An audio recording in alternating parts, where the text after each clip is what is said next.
We're talking about WETH, WETH. WETH is a wrapped version of Ethereum that lives on the Ethereum chain, and it caused a lot of confusion over the weekend. A lot of people were fudding Ethereum by saying that WETH could be insolvent, which caused Ethereum's price to dip about 4% on Monday. Of course, this was all just Twitter drama. It's not really real. WETH is, again, wrapped Ethereum, but it lives on a smart contract chain as opposed to a lot of other wrapped assets, which use a custodian and could technically go insolvent.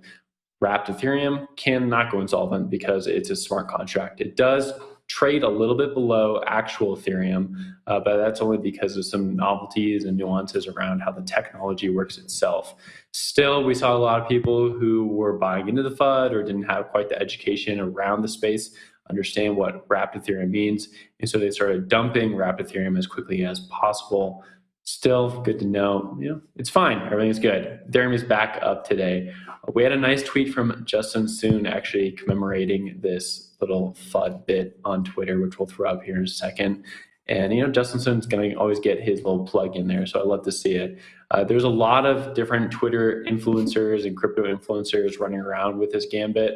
Again, it was just basically a commemoration of education space, sort of making light of the insolvencies we've been seeing over the last few months, maybe even like looking back to the Luna fiasco in May.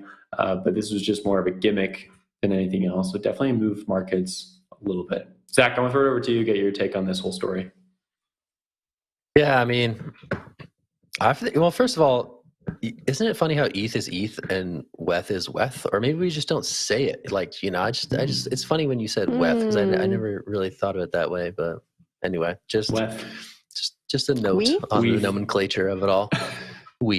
The WETH. I don't know what to call it, but I think it's, it goes back to the crypto literacy, right? Like if you got and started dumping your ETH over this thing, like that one's on you. That's bad. I mean, don't overreact to some Twitter shenanigans and don't get wrecked by that. I hope that the market didn't move up 4% on this. I hope it was something else, but if it really did move on this, that's a bit embarrassing. And I'm sorry to people who fell victim to such spoofs. But hey, at least there's still a little bit of fun left in crypto Twitter. That's all I'll say. Jen, what do you got? Isn't it crazy how these jokes and memes can really just drive this industry up and down? I just think it is a scary place for new people to be, but also for newcomers to the space. Don't get all of your information on Twitter. People are just having fun on Twitter. There's a lot going on there. It's hard to disseminate what is fact from fiction and play, and so just get out there and do your own research. And yeah, that's all I got on this. I thought it was a great story. I dug it. I thought it was pretty funny. You did, a lot of people were kind of getting ashamed about it. What was your favorite part? Was it the Richard Hart tweet? Was that your favorite part? The Richard Hart tweet was pretty good. I liked the Richard Hart tweet.